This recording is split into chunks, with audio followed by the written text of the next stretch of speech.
Alright guys, so we do have a lot to work on with the car. We have to get our coolant fixed. I have to get my oil leak fixed that's coming up through the cap for some reason.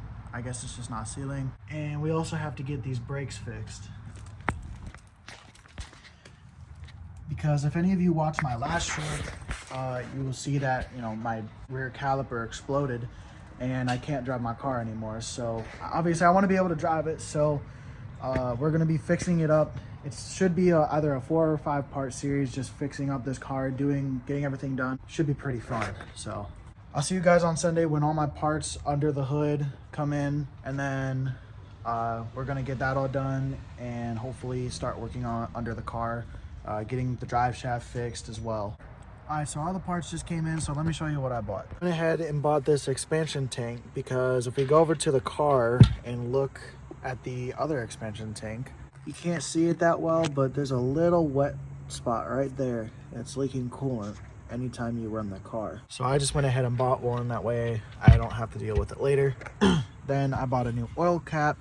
Hopefully it stops the leak coming out of the top of the engine. And then I bought this carrier bearing, which is going to be in another video when I replace this, because the carrier bearing that's on the car now is absolutely garbage and the drive shaft shakes whenever you accelerate below 30 miles an hour. This fix I'm just going to go ahead and get out of the way is this oil cap, because it's the easiest thing to fix here. It's not going on. There we go. Right there. Hopefully that's good enough to hold the oil in. Now the second thing that I have to do today is go ahead and install this. So it looks like to take this old one off, there's these little clips right here, right there, and probably some more down there where the bottom hose connects right there. So I'm gonna try to get all this uninstalled without making a mess. All right, I went ahead and pulled off the air filter, so now I'm gonna try to remove these little clips.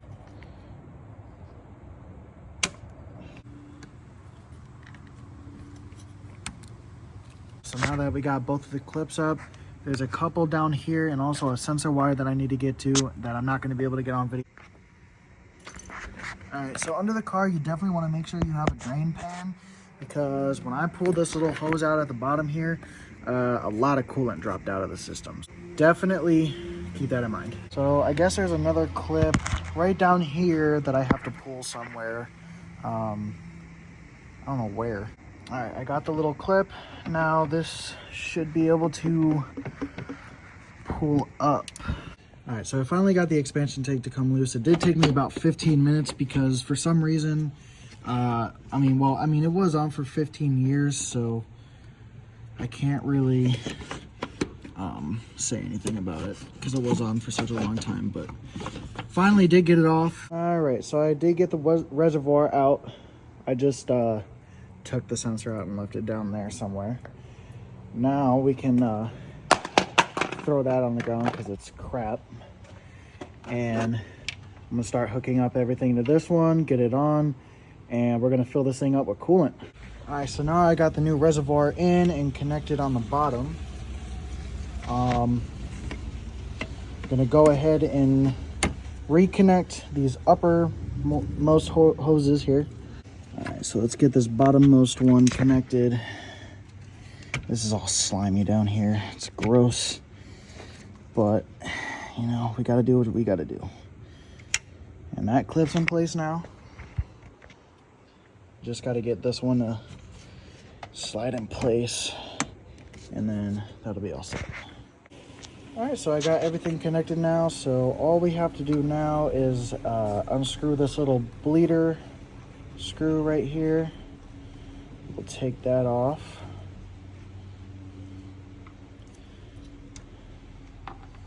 And now we're going to start filling it up with coolant. All right, so now I'm going to go ahead and pull my coolant in and pray that nothing's leaking, because this has been giving me such a hard time off camera. Now we just got to fill it up till it hits the bleeder valve. Once fluid starts coming out of the bleeder valve, we'll know it's full.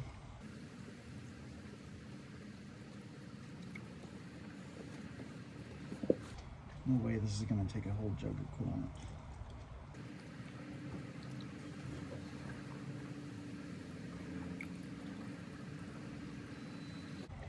There we go. Now we got coolant coming out of the bleeder valve. So now we're gonna go ahead and start it up and make sure everything runs good.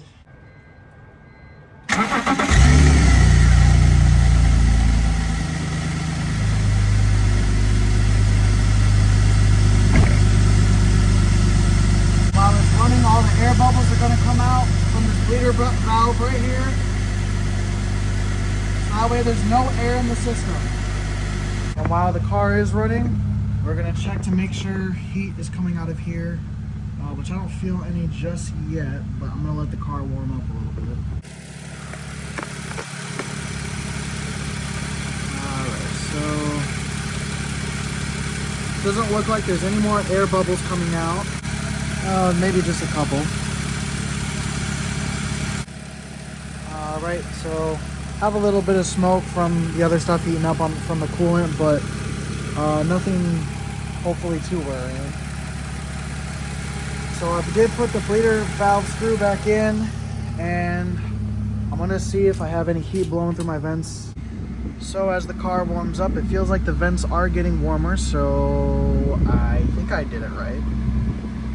Alright, so I finally got heat coming through the vents, which is a good thing, very good thing.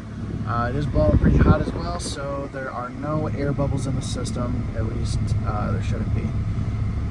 Considering that the heat is blowing out of the vents now, which is nice. So now I'm gonna move on to flushing the power steering system, but honestly I think I'm gonna do that tomorrow because it is starting to get late. I do have school, and this thing has been fighting me all night, and it's been a pain for sure. Expansion tank kept popping out of place, and just everything was going wrong with it. This isn't fully on, but it's staying there, so I'm just gonna leave it, and if it leaks, then I'm just gonna replace the whole hose anyway. But do have heat in the car now. All of that's done, and then tomorrow I'm gonna take care of this power steering fluid. All right, so it's tomorrow, and now I'm gonna get started on flushing out this power steering system. So if you look in there, it's pretty brown and dark looking. It's obvious, it's supposed to be clear, like a clear red. So basically all I'm gonna do is I'm gonna pump the old fluid out and then pour new automatic transmission fluid in there and flush the system through, turning the wheel lock to lock on each side. And as I pump it out here, you can see how bad that looks. So this is definitely a much needed flush. All right, so now I'm just gonna dump some new ATF fluid in here. All right, so now I got some new ATF fluid in there. I'm gonna go ahead and put the cap back on and turn the steering wheel lock to lock on each side.